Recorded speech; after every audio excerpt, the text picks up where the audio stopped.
Okay, criminal law, revised penal code, book 2 na tayo. Crim2 na ito. Okay, ang tatalakayin natin lahat-lahat, crimes and penalties. So magtungo muna tayo sa Title 1, Crimes Against National Security and the Law of the Nations. Okay, so ano ba muna yung mga crimes against national security muna tayo? Okay, ang mga crimes against national security ay treason, conspiracy and proposal to commit treason, misprision of treason, and espionage. Espionage. Okay. Okay, treason under Article 114 of the Revised Penal Code.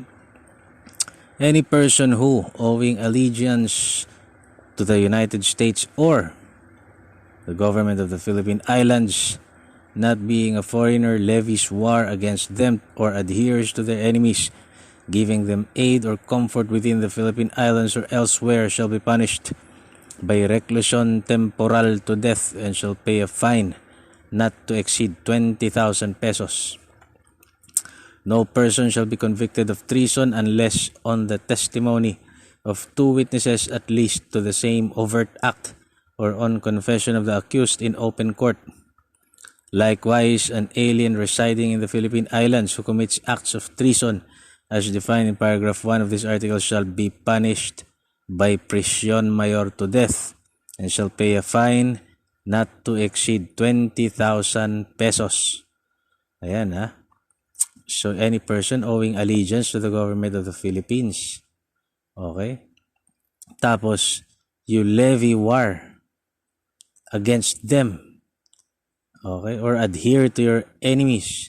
You give them aid and comfort. Parang yung mga terrorist ng NPA ito Article 115, conspiracy and proposal to commit treason. Di ba napag-usapan natin dati? Yung conspiracy and proposal, pinaparusahan lamang siya kapag expressly sinabi ng batas. At ito sinabi niya nga. Ang krimen na conspiracy and proposal to commit treason under Article 115. Conspiracy or proposal to commit the crime of treason shall be punished respectively by prisión mayor and a fine not exceeding 10,000 pesos and prisión correctional and a fine not exceeding 5,000 pesos. Article 116, misprision of treason.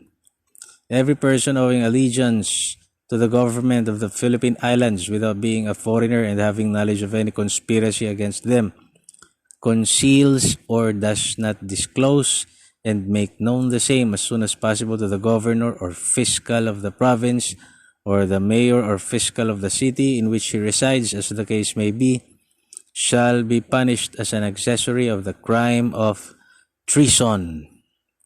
Accessory siya. Yung misprision of treason. Article 117, espionage. The penalty of prisión correctional shall be inflicted upon any person who, number 1, without authority therefore, enters a warship, fort, or naval or military establishment or reservation to obtain any information, plans, photographs, or other data of a confidential nature relative to the defense of the Philippine Archipelago, or number 2, being in possession by reason of the public office he holds of the articles, data, or information referred to in the preceding paragraph, discloses their contents to a representative of a foreign nation. The penalty next higher in degree shall be imposed if the offender be a public officer or employee. Yan ang espionage. Section 2 naman tayo pa rin ng crime against national security and law of nations. Ito naman yung provoking war and disloyalty in case of war. Article 118, inciting to war or giving motives for reprisals. Isa yung krimen. The penalty of reclusion temporal shall be imposed upon any public officer or employee and that of prisión mayor upon any private individual who, by unlawful or unauthorized acts, provokes or gives occasion for a war involving or liable to involve the Philippine Islands or exposes Filipino citizens to reprisals of their persons or property. Article 119, violation of neutrality. The penalty of prisión correctional shall be inflicted upon anyone who, on the occasion of a war in which the government is not involved, violates any regulation issued by competent authority for the purpose of enforcing neutrality. Article 120, correspondence with hostile country. So any person who, in the time of war, shall have correspondence with an enemy country or territory occupied by enemy troops shall be punished. Number 1, by prison correctional if the correspondence has been prohibited by the government. Number 2, by prison mayor if such correspondence be carried on in ciphers or conventional signs. And number 3, by reclusion temporal if notice or information be given thereby which might be useful to the enemy. If the offender intended to aid the enemy by giving such notice or information, he shall suffer the penalty of reclusion temporal to death. And Article 121, flight to enemy country. The penalty of arresto mayor shall be inflicted upon any person who, owing allegiance to the government, attempts to flee or go to an enemy country when prohibited by competent authority. Tungo naman tayo Section 3, piracy and mutiny on the high seas. Crime pa rin to against national security and law of nations. Article 122, piracy in general and mutiny on the high seas. Isa yung krimen. Piracy in general and mutiny on the high seas. The penalty of reclusion temporal shall be inflicted upon any person who, on the high seas, shall attack or seize a vessel, or, not being a member of its complement nor a passenger, shall seize the whole or part of the cargo of said vessel, its equipment, or personal belongings of its complement or passengers. The same penalty shall be inflicted in case of mutiny on the high seas. Article 123, qualified piracy. The penalty of reclusion temporal to death shall be imposed upon those who commit any of the crimes referred to in the preceding article under any of the following circumstances. Number 1, whenever they have seized a vessel by boarding or firing upon the same. Number 2, whenever the pirates have abandoned their victims without means of saving themselves. Or number 3, whenever the crime is accompanied by murder, homicide, physical injuries, or rape. Okay, ituloy ang ligaya. Magtungo na tayo sa Title 2. Kung kanina ang pinag-uusapan natin ay Crimes Against National Security and Law of Nations. Ngayon naman ay pag-uusapan natin ng mga krimen. Crimes Against the Fundamental Law of the State. Article 124. Okay. Hindi. Section 1 muna. Ang pag-uusapan natin na arbitrary detention and expulsion. Under pa rin ito ng crime against fundamental laws of the state. Number 1. Hindi pala number 1. Article 124. Arbitrary detention.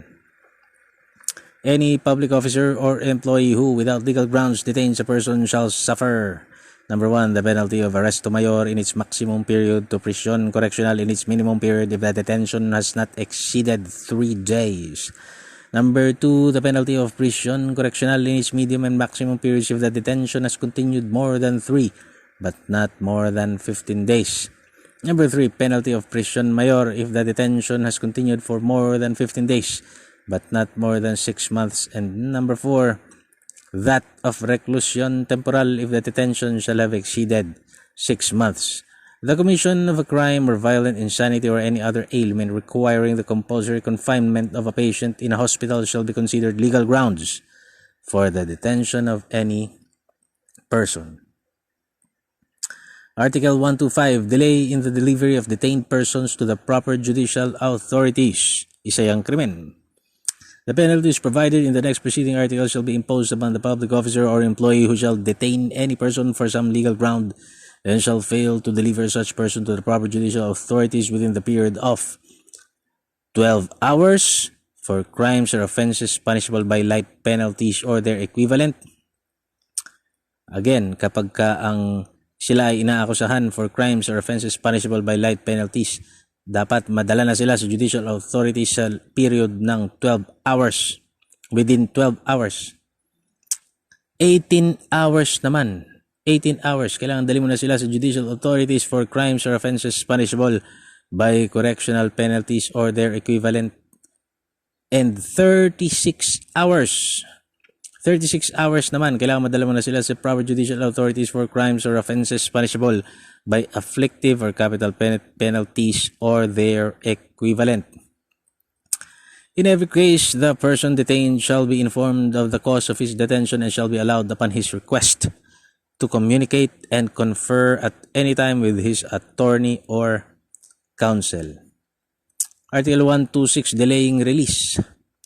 The penalties provided for in Article 124 shall be imposed upon any public officer or employee who delays for the period of time specified therein the performance of any judicial or executive order for the release of a prisoner or detention prisoner, or unduly delays the service of the notice of such order to said prisoner, or the proceedings upon any petition for the liberation of such person. Article 127, Expulsion. The penalty of prison correctional shall be imposed upon any public officer or employee who, not being thereunto authorized by law, shall expel any person from the Philippine Islands or shall compel such person to change his residence. Okay, siga ka no? Tapos, hoy, walis ka rito, kundi papatayin kita. Ganyan, no? Ay, hindi, parang grade threat yun eh. Okay, pinag-usapan pa rin natin crimes against the fundamental laws of the state. Section 2 tayo, violation of domicile. Article 128, violation of domicile. The penalty of prison correctional in its minimum period shall be imposed upon any public officer or employee who, not being authorized by judicial order, shall enter any dwelling against the will of the owner thereof, search papers or other effects found therein without the previous consent of such owner, or having surreptitiously entered said dwelling and being required to leave the premises shall refuse to do so. If the offense be committed in the night time, or if any papers or effects not constituting evidence of a crime be not returned immediately after the search made by the offender, the penalty shall be prison correctional in its medium and maximum period. So, hindi ka naman public officer. Hindi ka naman authorized by judicial order. Nang himasok ka sa bahay ng iba at naghanap-hanap ka doon ng mga effects, nakaw. Okay.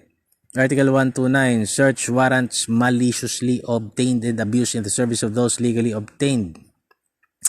In addition to the liability attaching to the offender for the commission of any other offense, the penalty of arresto mayor in its maximum period to prison correctional in its minimum period, and a fine not exceeding 1,000 pesos shall be imposed upon any public officer or employee who shall procure a search warrant without just cause, or having legally procured the same shall exceed his authority or use unnecessary severity in executing the same. No? Baba ng parusa pala pagka nang abuso yung autoridad. No? Article 130, searching domicile without witnesses.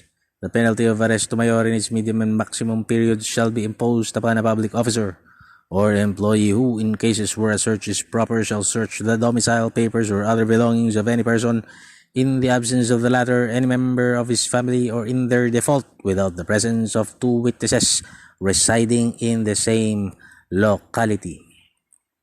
Section 3 pa rin tayo, prohibition, interruption, and dissolution of peaceful meetings. Yan. Kasi kung mapapansin nyo, crime against the fundamental law of the state, ito yung mga krimen laban sa ating konstitusyon. Article 131, prohibition, interruption, and dissolution of peaceful meetings. The penalty of prison correctional in its minimum period shall be imposed upon any public officer or employee who, without legal ground, shall prohibit or interrupt the holding of a peaceful meeting or shall dissolve the same.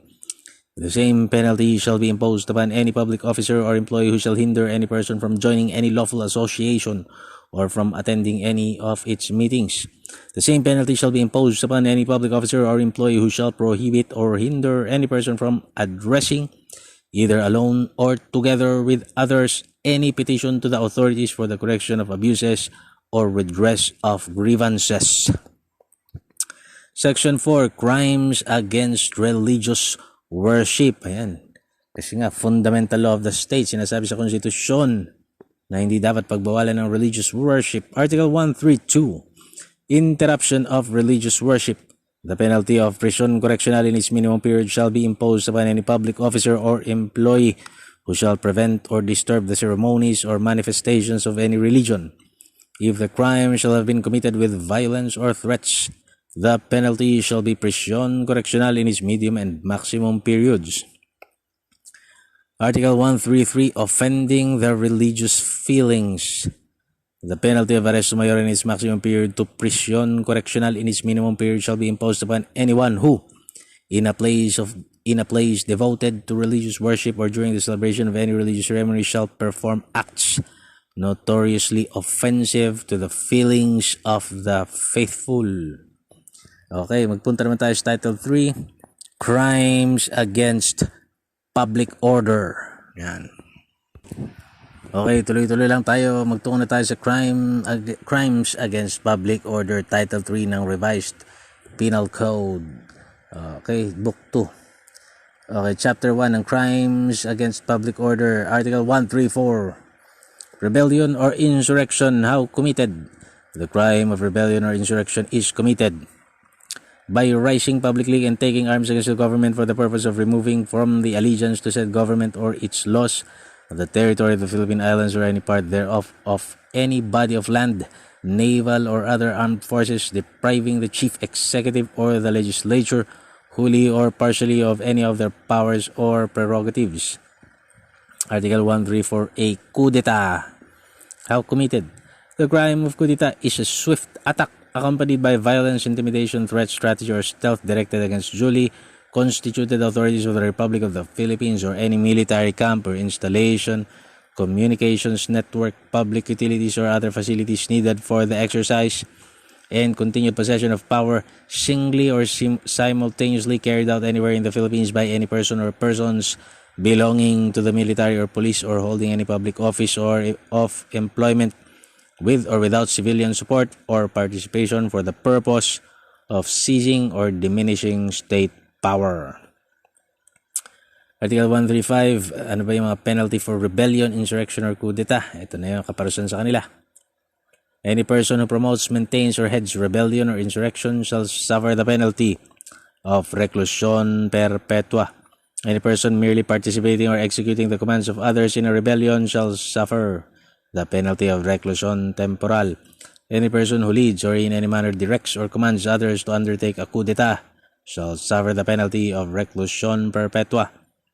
Any person in the government service who participates or executes directions or commands of others undertaking a coup d'etat shall suffer the penalty of prison mayor in its maximum period. Any person not in the government service who participates or in any manner supports, finances, abets, or aids undertaking a coup d'etat shall suffer the penalty of reclusion temporal in its maximum period. When the rebellion, insurrection, or coup d'etat shall be under the command of unknown leaders, any person who in fact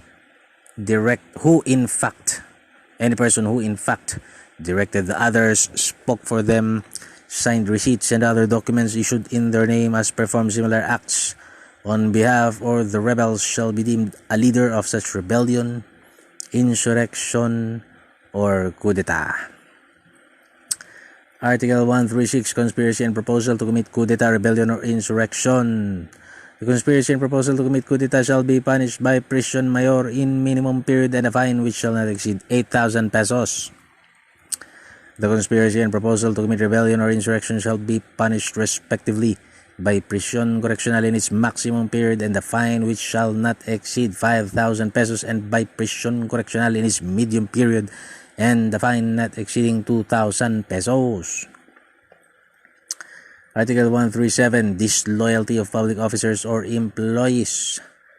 The penalty of prison correctional in its minimum period shall be imposed upon public officers or employees who have failed to resist a rebellion by all the means in their power or shall continue to discharge the duties of their offices under the control of the rebels or shall accept appointment to office under them. Article 138, inciting a rebellion or insurrection. The penalty of prison mayor in its minimum period shall be imposed upon any person who, without taking arms or being in open hostility against the government, shall incite others to the execution of any of the acts specified in Article 134 of this code by means of speeches, proclamations, writings, emblems, banners, or other representations tending to the same end. Article 139, sedition, how committed? The crime of sedition, paano nga ba ginagawa? The crime of sedition is committed by persons who rise publicly and tumultuously in order to attain by force, intimidation, or by other means outside of legal methods any of the following objects. Ito yung gagawin nila. Ito yung objective nila. Number 1, to prevent the promulgation or execution of any law or the holding of any popular election. Number 2, to prevent the national government or any provincial or municipal government or any public officer thereof from freely exercising its or his functions or prevent the execution of any administrative order. Number 3, to inflict any act of hate or revenge upon the person or property of any public officer or employee. Number 4, to commit for any political or social end any act of hate or revenge against private persons or any social class. And number 5, to despoil for any political or social end any person, municipality, or province or the national government of all its property or any part thereof. Article 140, penalty for sedition. A leader of a sedition shall suffer the penalty of prison mayor in its minimum period and a fine not exceeding 10,000 pesos. Other persons participating therein shall suffer the penalty of prison correctional in its maximum period and a fine not exceeding 5,000 pesos. Saan ba tayo? Ito. Conspiracy. Article 141, conspiracy to commit sedition. Persons conspiring to commit the crime of sedition shall be punished by prison correctional in its medium period and a fine not exceeding 2,000 pesos. Article 142, inciting to sedition. The penalty of prison correctional in its maximum period and a fine not exceeding 2,000 pesos shall be imposed upon any person who, without taking any direct part in the crime of sedition, should incite others to the accomplishment of any of the acts which constitute sedition by means of speeches, proclamations, writings, emblems, cartoons, banners, or other representations tending to the same end, or upon any person or persons who shall utter seditious words or speeches, write, publish, or circulate scurrilous libel against the government of the Philippines or any of the duly constituted authorities thereof, or which tend to disturb or obstruct any lawful officer in executing the functions of his office, or which tend to instigate others to cabal and meet together for unlawful purposes, or which suggest or incite rebellious conspiracies or riots, or which lead or tend to stir up the people against the lawful authorities or to disturb the peace of the community, the safety and order of the government, or who shall knowingly conceal such evil practices. Okay, chapter 2 naman tayo ng crimes pa rin against public orders, mga panggugulo. Ito namang chapter 2 na to, yung crime against popular representation. Ito yung mga crimes against legislative bodies and similar bodies. Article 143, act tending to prevent the meeting of the assembly and similar bodies. Pinaparusahan yan. Article 144, disturbance of proceedings. Pinarurusahan din yan. Article 145, violation of parliamentary immunity. Pinarurusahan yan. Okay? Sabi nga dito, the penalty of prison mayor shall be imposed upon any person who shall use force, intimidation, threats, or fraud to prevent any member of the National Assembly o yung Kongreso of the Philippines from attending the meetings of the Assembly or of any of its committees, subcommittees, constitutional commissions, or committees or divisions thereof, from expressing his opinions or casting his vote, and the penalty of prison correctional shall be imposed upon any public officer or employee who shall, while the Congress is in regular or special session, arrest or search any member thereof, except in case such member has committed a crime punishable under this code by a penalty higher than prison mayor. Penalty higher than prison mayor, 6 months and 1 day ba yun? So pagka ang penalty ng krimen mo 6 months and 1 day, pwede mong damputin yung congressman o senador while in session. Pero pag hindi, ay lalabag ka sa parliamentary immunity nila. Okay, illegal, chapter 3, illegal assemblies and associations. Illegal assemblies, yan, pinarurusahan yan. Illegal associations, ayan, pinarurusahan yan. Yung mga founders, directors, and presidents of associations totally or partially organized for the purpose of committing any of the crimes punishable under this code, or for some purpose contrary to public morals. Chapter 4 naman tayo ng crimes pa rin to against public order. Ay ito, direct assault at indirect assault. Okay. Article 148, direct assaults. Any person or persons who, without a public uprising, shall employ force or intimidation for the attainment of any of the purpose enumerated in defining the crimes of rebellion and sedition, or shall attack, employ force, or seriously intimidate or resist any person in authority or any of his agents while engaged in the performance of official duties or on occasion of such performance shall suffer the penalty of prison correctional in its medium and maximum periods and a fine not exceeding 1,000 pesos when the assault is committed with a weapon or when the offender is a public officer or employee or when the offender lays hands upon a person in authority. Okay. So direct assault yun. Any person or persons. Wala namang public uprising pero nag-employ siya ng force or intimidation for the attainment of any of the purpose enumerated in defining the crimes of rebellion and sedition. O dili naman ay inatake niya, employ force or seriously intimidate or resist any person in authority. Indirect assault, ito naman Article 149, the penalty of prison correctional in its minimum and medium periods and the fine not exceeding 500 pesos shall be imposed upon any person who shall make use of force or intimidation upon any person coming to the aid of the authorities or their agents on occasion of the commission of any of the crimes defined in the next preceding article. Ito yung ginulpi mo, yung tumutulong sa person in authority. Okay, marami pa yan. Krimen din yung disobedience to summons issued by the Congress. That is under Article 150, resistance and disobedience to a person in authority or the agents of such person. That is a crime under Article 151. Persons in authority and agents or persons in authority. Sino ba sila? Para malaman natin. Who are persons in authority for the purposes of ditong mga direct and indirect assaults yan? In applying the provisions of the preceding and other articles of this code, any person directly vested with jurisdiction, whether as an individual or as a member of some court or governmental corporation, board, or commission, shall be deemed a person in authority. A barrio captain and a barangay chairman shall also be deemed a person in authority. A person who, by direct provision of law or by election or by appointment by competent authority, is charged with the maintenance of public order and the protection and security of life and property, such as barrio councilman, barrio policeman, barangay leader, and any person who comes to the aid of persons in authority shall be deemed an agent of a person in authority. So yung mga purok leader siguro kasi they are aiding the persons in authority.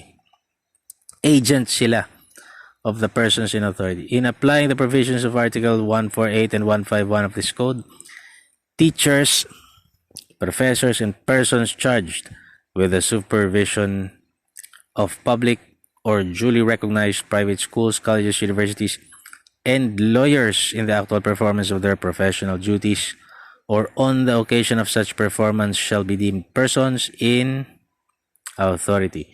Magtungo naman tayo sa Chapter 5. Crime against public order pa rin ito.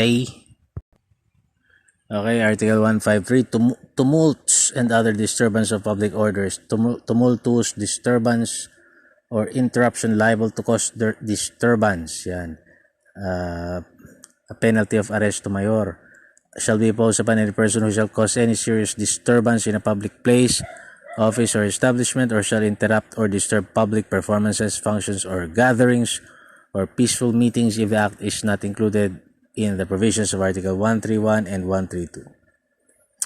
The penalty next higher in degree shall be imposed upon persons causing any disturbance or interruption of a tumultuous character. Okay. Ayan naman. Article 154, unlawful use of means of publication and unlawful utterances. Article 155, alarm and scandal. Ito yung penalty of arrest to minor or a fine of 200 pesos shall be imposed upon any person who within any town or public place shall discharge any firearm, rocket, firecracker, or other explosives calculated to cause alarm or danger. Any person who shall instigate sa pakikipag-away, any person who while wandering about at night or while engaged in any other nocturnal amusement shall disturb the public peace, nagwawalang lasing, and number 4, any person who while intoxicated or otherwise shall cause any disturbance or scandal in public places. Article 156, delivery of prisoners from jails. Yan. So, arresto mayor kapag upon any person who shall remove from any jail or penal establishment any person confined therein or shall help the escape of such person by means of violence, intimidation, or bribery. Okay. Chapter 6, ano pa rin tayo? Crimes pa rin tayo against public order, yung mga evasion of service of sentence. Article 157, yung evasion of service of sentence on the occasion of disorder, conflagrations, or tumakas ka kasi nasira ng lindol yung iyong kulungan. Yan, Article 158 yun. Article 159, other cases of evasion of service of sentence.